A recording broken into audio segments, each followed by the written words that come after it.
Mesdames et messieurs, bonjour. Nous vous proposons cette édition spéciale du journal car Monsieur le Président de la République va prononcer le premier discours présidentiel devant l'Assemblée nationale de cette toute neuve 7e République. Donc dans quelques instants, nous l'écoutons.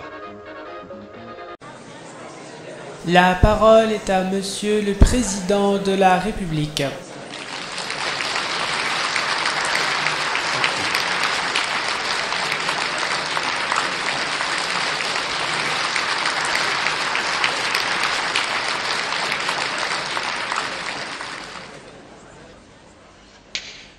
Merci, Monsieur le Président, Mesdames et Messieurs les députés. Je vous signale tout de suite que je vais parler pour ne rien dire.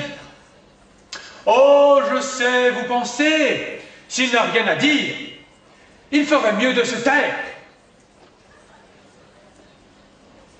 Évidemment, c'est trop facile. C'est trop facile. Eh bien non, mesdames et messieurs les députés. Moi, lorsque je n'ai rien à dire, je veux qu'on le sache. Je veux en faire profiter les autres. Et surtout, mesdames et messieurs les députés, je veux que nos chers concitoyens partagent cette envie. Et si vous-même, mesdames et messieurs les députés, vous n'avez rien à dire, eh bien, on en parle, on en discute. Je pense que nos concitoyens ont le droit de le savoir. Car sachez, mesdames et messieurs les députés, que je ne suis pas ennemi du colloque. Mais, me direz-vous, si on parle pour ne rien dire, de quoi allons-nous parler? Eh bien, de rien. De rien. De rien. Car rien, ce n'est pas rien. La preuve, c'est que l'on peut le soustraire. Exemple, rien moins rien égale moins que rien. Si l'on peut trouver moins que rien, c'est que rien vaut déjà quelque chose. On peut acheter quelque chose avec rien, en le multipliant. Une fois rien, ce n'est rien. Deux fois rien, ce n'est pas beaucoup. Mais trois fois rien, trois fois rien. On peut acheter quelque chose pour trois fois rien, et pour pas cher. C'est cela qui intéresse nos concitoyens, mesdames et messieurs les députés.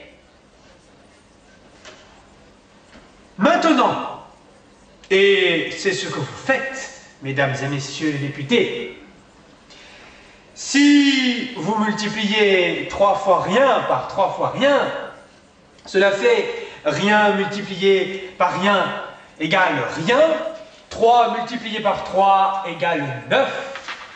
Eh bien, cela nous donne rien de neuf. C'est cela que vous faites, mesdames et messieurs les députés. Oui, ce n'est pas la peine d'en parler. Bon, parlons d'autre chose. Parlons de la situation. Tenez, sans préciser laquelle.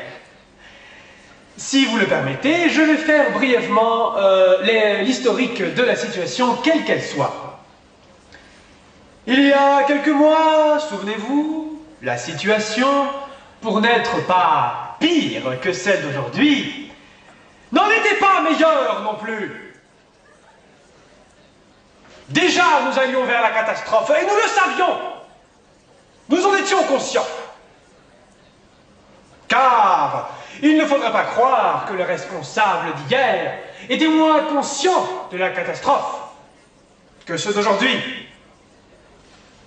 Oui, la catastrophe, nous le pensions, était pour demain. C'est-à-dire, si mes calculs sont justes, qu'elle devrait être pour aujourd'hui. Or, que voyons-nous aujourd'hui? Mesdames et messieurs les députés, qu'elle est toujours pour demain.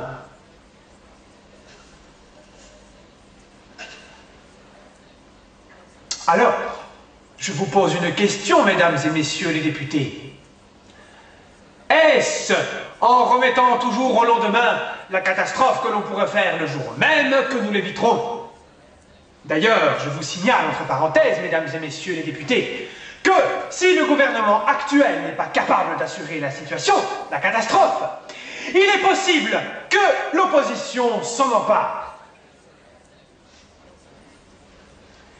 Je pense, mesdames et messieurs les députés, qu'après ces paroles claires et précises, vous comprendrez ma colère et mon émotion lorsque je pense à nos chers concitoyens. Monsieur le Président, Mesdames et Messieurs les députés, merci. Merci, Monsieur le Président.